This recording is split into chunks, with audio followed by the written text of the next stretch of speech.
waxaa jiray nin aad u qalbi wanaagsanaa wuxuuna u saaxiib ahaa akhlaaq wanaagsan taasi oo dadkoo dhan uu kula dhaqmi jiray gaar ahaan shaqaalaha ay wada shaqeeyaan iyo dhammaan dadka masaakiinta ah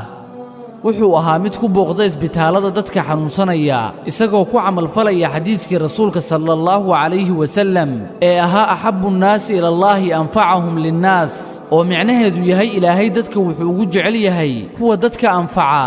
wuxuu ahaa ninkani mid raadinayay shaqo cusub wuxuuna si niyad leh ku weydiistay allaah inuu u sahlo shaqo ducadiisana allaah wuu ka aqbalay wuxuuna shaqo ka helay warshad lagu qaboojin jiray malaayga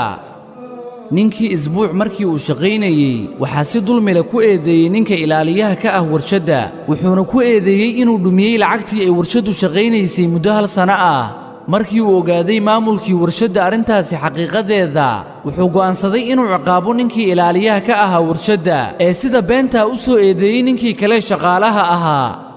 laakiinse ninkii wanaagsanaa wuu iska cafiyey wuxuuna ka dalbaday maamulka inuusan ciqaabin maalmaha ka mid ah markii ay qaar ka mid ah shaqaalaha baxeen kadib ninkii wanaagsanaa wuxuu galay qolka lagu qaboojiyo malaayga si uu u dhammaystirto shaqadiisa qabyada ka ahayd ninkii waxaa ku xirmay albaabkii isaga oo ku jira gudaha wuxuuna ka shakiyey inuu u dhimanayo qabowgan daran awgiisa wuxuu bilaabay inuu qayliyo misna uu albaabka aad u garaaco saacado kadib waxaa ka furay albaabka ninkii ilaalinayay warshadda wuxuuna arkay ninkii oo yaala dhulka wuxuuna sabab u noqday inuu badbaadiyo maamulkii warshadda wuxuu weydiiyey ninkii ilaaliyaha ahaa sida uu ku ogaaday in qolka lagu qaboojiyo malaayga uu ku jiray nin